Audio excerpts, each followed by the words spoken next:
Hey there! Welcome to SkyGems Academy podcast.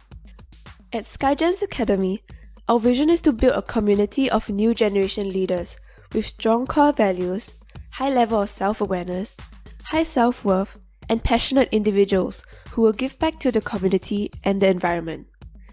We are focused on delivering high-quality blended online learning of 21st century life skills delivered and taught online, practiced and perfected offline. Our philosophy is to inspire, educate, and nurture. We work towards inspiring and igniting sparks.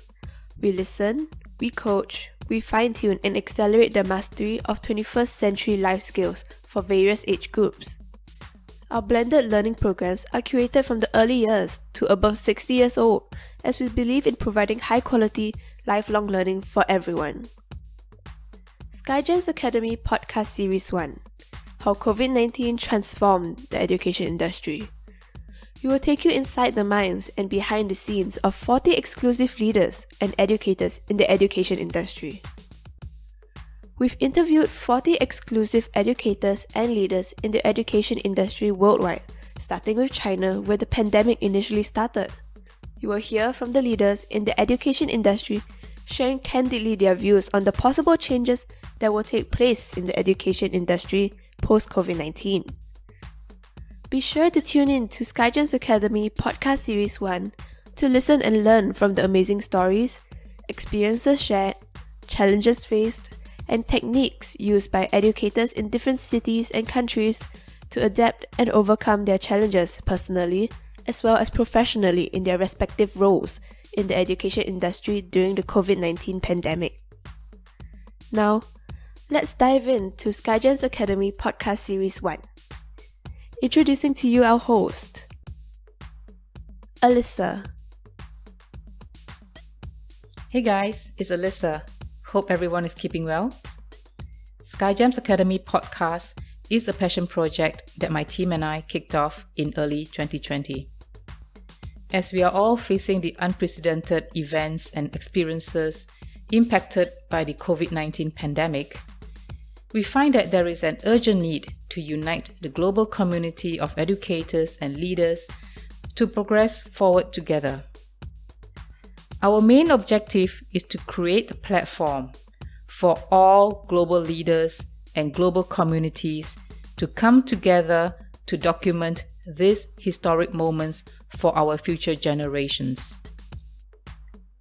SkyGems Academy Podcast is a platform for everyone from all around the world to share, listen, learn, communicate, collaborate, and come together to network and help one another to pull through this very challenging period that has impacted the global community.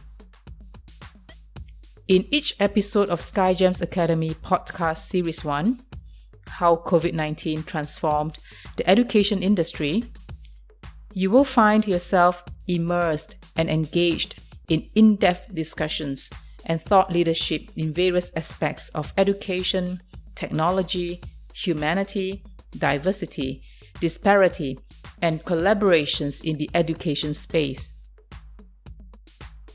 Our distinguished speakers also shared interesting stories, techniques, information and experiences with regards to COVID-19 pandemic and its impact to each speaker and to the education industry.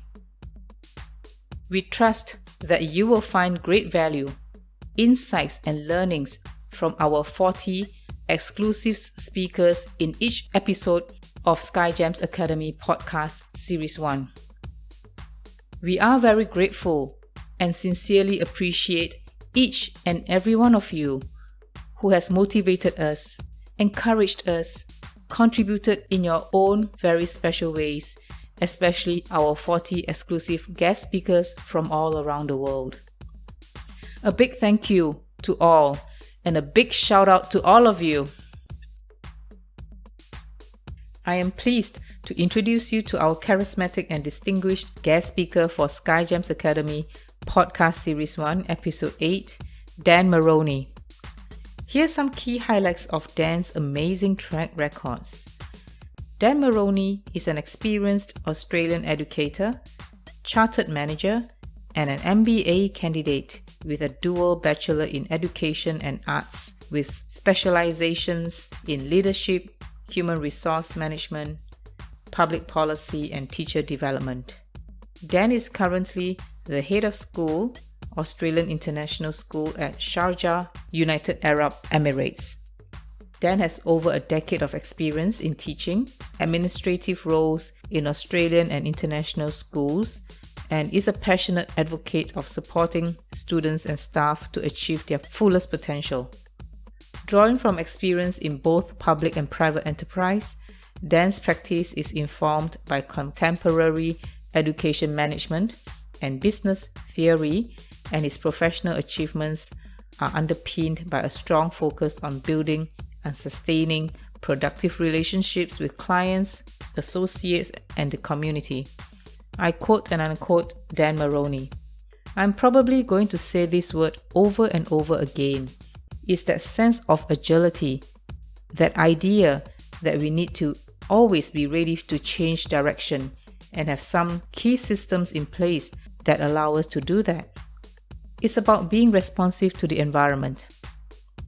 Now, let's tune in to SkyGems Academy Podcast Episode 8 for Dan Marrone's podcast. Let's jump straight to it. Welcome to SkyGems Podcast. Today, we have the honor and pleasure to have Mr. Dan Marrone, all the way from UAE, in our podcast episode. Thank you, Dan, for joining us. Over to you to introduce yourself to the listeners. Hi, Alyssa. Thanks so much for having me. It's a real pleasure to meet with you today and have a little bit of a chat. My name's Dan Marrone. I'm originally from Australia, from Queensland, the Gold Coast. I have a background in education of almost 15 years working in Queensland, in Australia. Recently, only 2 years ago, I moved into the international scene working for the Australian International School in the UAE. We're based in Sharjah with future plans to open a school in Dubai. But as with everyone at the moment, currently experiencing the online learning environment as we learn to live in the COVID-19 pandemic. Thank you, Dan. Thank you for the quick introduction of yourself. And I'm sure the listeners will be really keen to hear more from you during this podcast session. Thank you once again for your time. My pleasure. Thank you, Dan. In terms of the location where you are based right now and also the experience that you have so far, how have the situation been for you during the COVID-19 pandemic? Look, I think it's been interesting to say the least. It came upon us relatively quickly. The UAE has been under relative lockdown since mid-March. Education went 100% online at the end of March. And I think the early days was just a lot of adaptation and getting used to what was happening and how it was happening. I think initially no one really knew how long it would go for. So there was that uncertainty at every level, the uncertainty from teachers, from students, from parents, from families, from community. And so the early days was just about getting everyone comfortable with the idea that we were going into a phase of rapid shift, of change, of innovation, and then just working out how to do that while being apart from each other, I suppose, with the social isolation and learning how to interact or regularly meet with people in the online environment, whereas just days before we'd be meeting face to face while living your own life. I have children myself, and so with 2 children, to have them learning in the house at the same time as I was working in the house and the same time as I was meeting with my colleagues, things like that. I think for me, the experience early on has just been how we can actually cope and manage a rapidly changing environment relatively quickly. It's been a challenge, but it's also been extremely rewarding. And I think within about 3 or 4 weeks of the environment existing, we hit a point where there was, I call it equilibrium. We hit a point of equilibrium where everyone had accepted that, yes, this was happening. Yes, it was going to go on for a period of time. So now let's start to adapt. And there was lots of conversations early on around how that could take place. Yeah, I think the acceptance and also, as you said, the equilibrium takes some time for us to get there. But once we get there, we are able to move forward pretty quickly, isn't it? Yeah, absolutely. Absolutely. And I think we've hit another level now, I think, where actually people have become comfortable with it or relatively comfortable with it. And now they're looking at ways to, I suppose, augment this environment or ways to really get the most out of it. And that's when we start to see that real innovation come to surface. It does sparks off a lot of innovative ideas and also new ways of doing things. I observe it, I've seen it, and I'm really inspired by all of that that's happening across the world.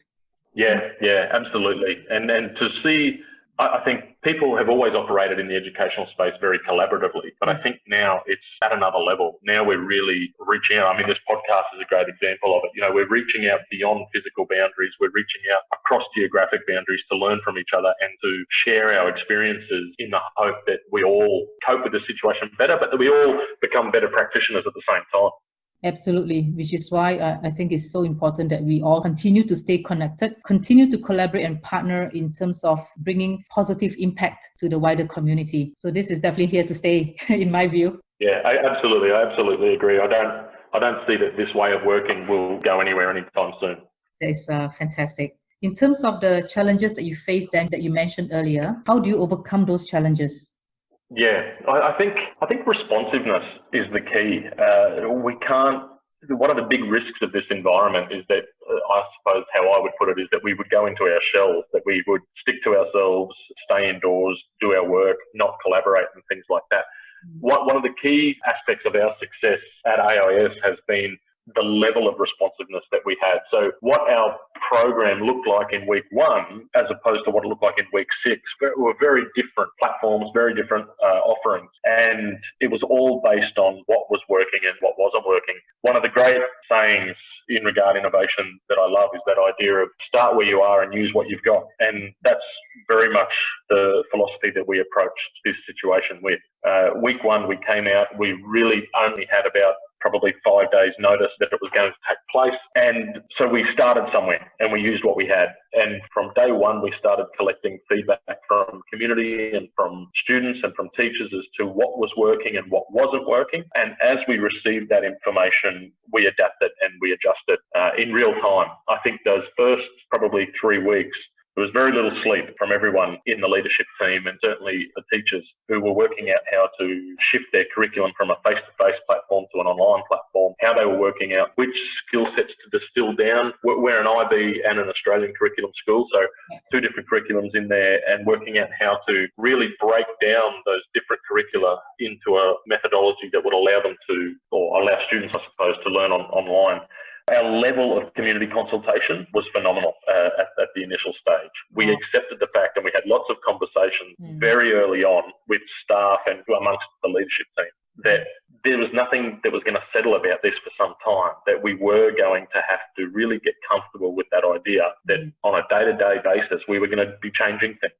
And early days it was a 24-hour turnaround as things were adapting. And so almost every day there was a platform for students, teachers and parents to communicate with us. I think it's a strength of the Australian curriculum in particular, or the Australian schooling system, is that we're very open door, where we see that everyone, whether it's a teacher, a leader, a parent, everyone is welcome to give their input or their feedback at any point in time. And we really do enter into dialogues with stakeholders on an equal basis. It's not a hierarchical sort of system. And I think that really worked in our favour, in that parents and students felt comfortable coming in. This is working for me. This isn't working for me. What can we do here to adjust it? And I think that was the key to overcoming the challenges that we faced, and we still face, I think, today. And then it's that the biggest hurdle is that sense of unknown. No one's been here before. No one knows what this looks like. And so when we have that environment where people are uncertain, they seek answers, they seek clarification, they want to know that there is some answers out there. And so entering into that dialogue and saying, look, we're all working on this together. Your input is as valuable as mine. That's how we overcome it as a collective, I think. That is so true, and I really applaud you for the transparency and also the open communications that you have set an example for the community within your organization and the parents, teachers and students in order to really assure them of the situation that we are all in, and I guess the ways moving forward, how we can get going as a community rather than an individual. Because as you say correctly, we are all in this together. It is not you or me or individuals that is just in this situation, but all of us, everyone in this world is impacted. So yes, we have to really work together to achieve success in this area. Yeah, I think, that's a really pertinent point to consider, is that it doesn't matter where you are in the world today, Everyone's facing the same challenge. And it's really probably one of the few times in recent history where, regardless of race, religion, creed, geographic location, anything, we're actually all facing the same struggle at the same time. And there's real power in that. It is very unprecedented and really power, if we use it correctly, to change and transform ourselves for the greater and for the positive impact for the community and everyone at large. Yeah, absolutely. Thank you, Dan, for sharing and also elaborating on the details. What are the key lessons learned during this period for you and your team?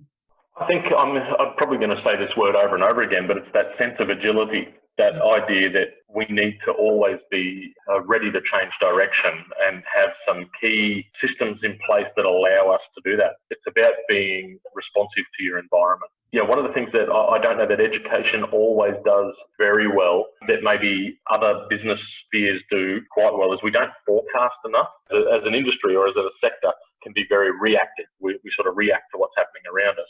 Whereas if you consider the finance industry or something along those lines, there's a lot of time and effort put into forecasting and running different scenarios to see what could happen and what would our response be if that took place. And I think for me, from a school perspective, that's something that will become fairly integrated into our practice, is a consistent forecasting of the environment in front of us, whether it be the economic environment or the ecological environment, just working out how or which ways would be the best way to operate under different conditions, and then taking the steps and putting in systems and policy and procedure in place at a systemic level to ensure that we can change quickly, or that we can change as the conditions change, which I don't know that education has always done very well. And I use the example of, if we think that this push for ICT integration into education has been around for 15 years, 20 years, and different organisations and different systems have tried different ways to make integration of ICTs part of everyday education. And what we see at a global level is we see pockets of really good practice, exceptional practice. Yes. And then we see pockets of people who really want to have a go at it, but aren't quite sure what it looks like at a pedagogical level. Then we have the resistors, those people that don't want to do it at all. I think what this situation has done, as all periods of disruptive innovation throughout history have sort of been based on an event, I suppose, this situation has forced the integration of ICT into our system, and we've all become exceptionally better at it. Even those that were quite good at it prior to COVID-19 have seen themselves develop as leaders or seen their practice refined even further. And I think these are some key takeaways that could happen, not just at a localised school level, but at a systemic level. That idea of how, as a system, as a sector, as a market, how do we become more agile and less reactive? And that's the takeaway for me from this whole situation. Wow, definitely responsiveness, agility, and ready to learn new things. Yeah, as you say correctly, Dan, all of us have to really pick up the pace in terms of shifting our gears whenever we need to at any point in time. Yeah, and then having the environment set up so that can happen, having agility and responsiveness as core, I suppose, building blocks of your organisation, of your recruiting and retention model. And I suppose this really goes to those soft skills that are so valuable already in today's society, is that when we're recruiting staff, we need to recruit staff who have the ability to be agile. How have they demonstrated that agility? How can they explain or show or illustrate that they're responsive to change? And that will be one of the key components that we look for in the future. Absolutely. The essential life skills, or also known as soft skills in everyone, is a key to, I guess, a big differentiator between a character, a personality that fit into what you are working on or what you are aspire to achieve versus what one that does not. So yeah, definitely those are the key to look out for. I agree with you. Yeah, and I think this is probably, we've talked about soft skills and emotional intelligence and things like that for a number of years now, but this is probably the first time where it's really being called to the forefront in such an emergent situation. Completely agree with you. In terms of the education industry, we speak quite a lot about it earlier on. What do you think will change post-COVID-19 in the education space? Look, I don't think it'll ever go back to the way it was. I think at a structural level, we have to consider what classrooms look like. Class numbers in particular may be an interesting conversation to have. At AIS, we try to keep our class numbers at around 20 to 25 students, and we have good sized classrooms. And that means that we're not crowding kids into classrooms and things like that, which is really important. And I think as leaders, we have to think about what the physical structures look like. What does the timetable look like? What does the day-to-day timetable look like? A really good question, I think, at the moment is there a necessity to run a 5-day school week in which students are required to be at school every day? Could we run a hybridized system where students attend 3 days a week or 4 days a week, and then they have a day of online learning at home? And do we roll that day for every year level over so that there's a different year level at home every day? That then obviously has flow-on effects for how you staff and recruit for schools and things like that. So I think that structural and logistics aspect will change. I think from a curriculum and pedagogical approach, this is probably one of the biggest events in the history of education in which curriculum and pedagogy has been so focused on. When you're teaching in an online environment, your pedagogy has to be absolutely deliberate. We talk about teaching by design, making sure that every action that the teacher is taking in the classroom, virtual or physical, has a purpose, and that it's a deliberate act designed to elicit a response or an action from students that will promote teaching and learning. And I think that's what's going to come out of this, a greater focus on the art of teaching. I don't foresee that if we stay in an online environment, one of the early sort of adaptations that we made was that we can't have students in the online environment sitting in front of a computer screen for 6 hours a day, 7 hours a day. It's impractical, it would burn them out, and it's not best practice in terms of helping students learn. So we knew that the teaching time would be reduced to an extent. And that means that we have to change our pedagogical approach. And we use a 3-phase pedagogical approach in which we have live lessons, recorded lessons, and guided instructed lessons. And when we come back to normal and post-COVID-19 and teaching's back to normal, I think that's still going to remain a focus for us, is how do we ensure that our pedagogical approaches yield the most response from students. And I suppose if I had to pick 2 areas in which education would change, I think structurally and logistically it would change. But I also think that how we teach will become a greater emphasis in terms of what we teach, or rather than what we teach. I like the way you phrase it. The great focus will be on the art of teaching. That is so true. And also what you just mentioned, the key points, really great areas to focus on in the transformation of the education industry, which will take forward hopefully soon, if not in time to come. Yeah, absolutely. Thank you, Dan, for sharing. And Dan, for yourself, what would your new normal going to look like? What's your new normal?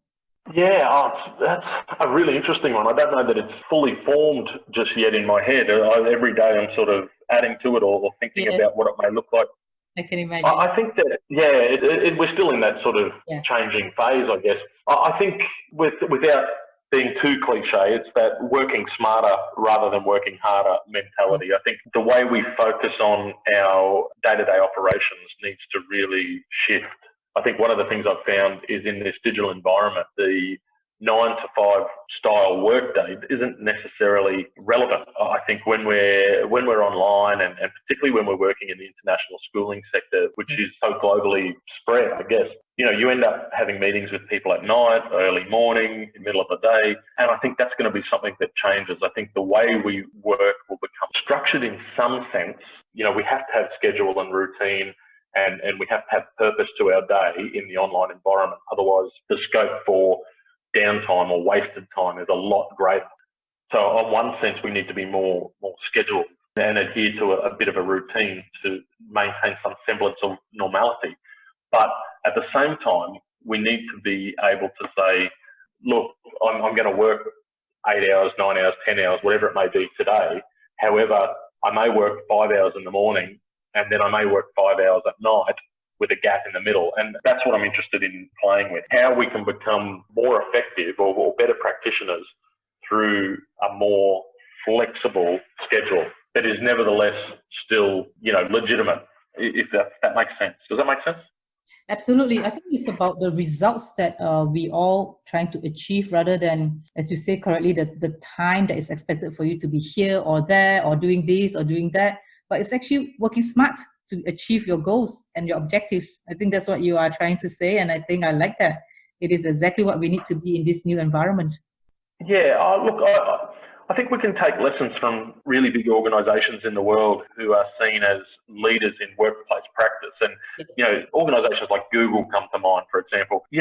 We have to approach our work is our passion. I think in teaching, if you're in teaching for accolades or for money or for recognition, you're in the wrong industry. I think, education is service, education is passion. And I think what we have to understand is that our teachers generally do a really good job because they love the job. They're not doing it because they have to, or they're not doing it because otherwise, there'll be consequences or anything along those lines. I think we work in an industry where we're blessed to have really passionate people. And I think promoting an environment in which we say to them, look, we know you're going to do your job properly. These are the benchmarks we need to hit. Now go forth and do it in the way that will work. I think there's a lot of strength and a lot of power that comes to that. And I think one of the things that's come through in this online environment is that teachers have adapted. It has been stressful. They've adapted quickly, but they've also done a really, really good job at it. And that comes with a sense, I think there's been a sense of freedom that they've had to actually go into their classrooms and create it from a blank canvas. Yeah. And I think that's something that we can all take away and apply to our own practice once this COVID situation leaves us. Really powerful message there, Dan. Thank you so much for sharing your new normal. Now I'm coming to the last question, which is, I think, a really important one for our listeners to hear from you. What would your message or messages be for the future generations, Dan? Yeah, I think it's a great question, and it's so relevant at the moment in that we're in one of the steepest learning curves of recent times, probably certainly in the last 30 or 40 years. I think the biggest takeaway from this is that we day to day we go about our lives and we make assumptions that tomorrow we'll wake up and everything will be the same. And this event has shown us how quickly those assumptions can be proven incorrect. And it comes back to that word again, agility or flexibility or responsiveness. I think the biggest thing that our young people can take away from this, or anyone can take away from this, is that we need to remain current in our skill set. We need to understand that times change very rapidly. The concept of knowledge changes extremely rapidly. And so professionally and personally, I think we need to remain current. We need to ensure that we stay up to date with current technology in education, with contemporary teaching practices. We need to make sure that we go back and we understand our core business and we keep focused on our core business, which is essentially community-based teaching and learning. I think the biggest takeaway is stay current and stay agile. If I had to put it down into a couple of words, be ready to change, have that open mindset, that real growth mindset, that idea that I am highly skilled, I'm highly capable. It doesn't matter what comes up in front of me. I'm going to navigate it. I'm going to work out how to operate in that environment and really focus on developing a conscious understanding of the skills that takes. There's a lot of work on neuroscience and well-being and, positive psychology and things like that out there at the moment. And more than ever, I think this is the time when we need to be conscious of how our mind works, conscious of how our decision-making works, and then take steps to ensure that we are always in a position to take advantage of the ever-changing environmental condition. Well, thank you, Dan. That is really very inspiring to hear from you, your messages for the new generation or the future generations to come, and anyone who's listening in. I think stay current, stay agile is really true, and I really inspired by you, Dan. Thank you so much again for your time. Ladies and gentlemen, we just had Dan Marrone all the way from UAE in SkyGems podcast. Thank you, Dan, for your time, and thank you for sharing your experiences with all of us here on SkyGems podcast. Thanks so much, Alyssa. It was an absolute pleasure.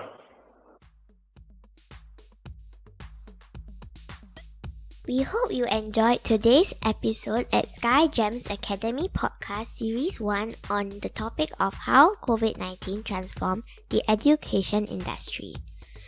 We trust that the podcast episode has provided a whole lot of value and insights to everyone who tuned in.